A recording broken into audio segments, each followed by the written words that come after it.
શૈશવ, યૌવન અને વૃદ્ધત્વ.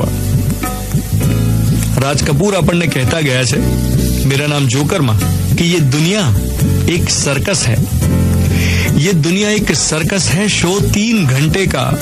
पहला घंटा बचपन है, दूसरा जवानी और तीसरा बुढ़ापा. એક બાળકને પૂછવામાં આવ્યું કે તારે શું જોઈએ છે, તો બાળકે કહ્યું ઢીંગલી. ઘણા વર્ષો વીત્યા, એ બાળક મોટો થયો, યંગ થયો. યંગસ્ટરને પૂછવામાં આવ્યું તારે શું જોઈએ છે, તો કે પ્રેમિકા.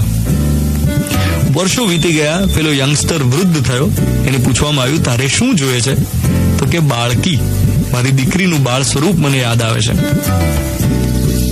જીવનમાં નિર્દોષ હાસ્ય, પ્રીતિ અને વાત્સલ્ય, આ ત્રણેયનું, આ ત્રિઅંકી નાટકનું પુનરાવર્તન થયા જ કરે છે. તમે આ સર્કલમાં જ્યાં પણ હો, અત્યારે જે પણ જગ્યાએ હો, તમે જે ઈચ્છતા હો એ તમને મળે એવી શુભકામનાઓ સાથે આજના દિવસની શરૂઆત તો કરું જ, પણ તમારામાં છુપાયેલો નિર્દોષ આનંદ, નટખટ વાત્સલ્ય, એને તમે પૂરેપૂરું માણી શકો તો પ્રીતિ પાંગરતી રહે, એ વાત આજનો મોર્નિંગ મંત્ર. 3 ઓગસ્ટ 2016 બુધવારની સવાર. હું છું ધ્વનિત તમારી સાથે. Good morning my dear.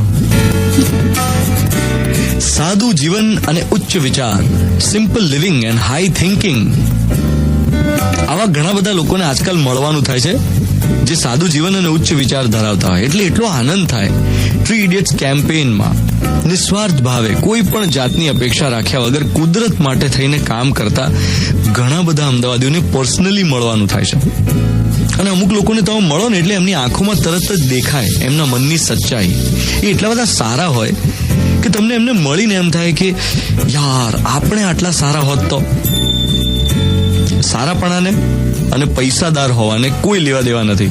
ઘણા બધા શ્રીમંત લોકો મેં એવા જોયા છે જે સ્વાર્થી નથી, જેમને પર્યાવરણની, આસપાસના લોકોની, દેશની, પોતાના ફેમિલીના સંસ્કારની ખૂબ નિસ્બત હોય, કન્સર્ન હોય, સતત એ દિશામાં ચિંતન કરતા હોય, વિચારતા હોય, પ્રયત્નો કરતા હોય. જેમ કે હું એક એવા સજ્જનને મળેલો હમણાં 2 રવિવાર પહેલા, જેમની પાસે ઓછામાં ઓછી 10-15 કાર ખરીદવાની તાકાત હોવા છતાં એ પોતે સાયકલ પર ફરે છે. એવું નથી કે એમની પાસે ગાડી નથી, છે, પણ એ શું કહે છે કે મારો દેશ ફ્યુલ પ્રોડ્યુસ નથી કરતો, ફ્યુલ ઇમ્પોર્ટ કરે છે, તો હું શું કરવા ખોટું પેટ્રોલ બાળીને મારા દેશને નુકસાન કરું.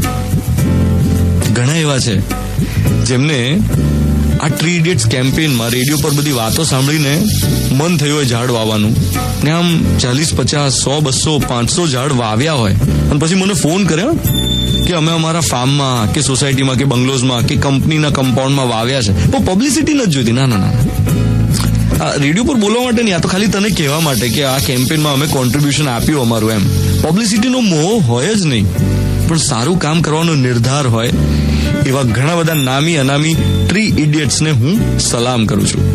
સિમ્પલ લિવિંગ, હાઈ થિંકિંગ ધરાવતા લોકોને સલામ કરું છું.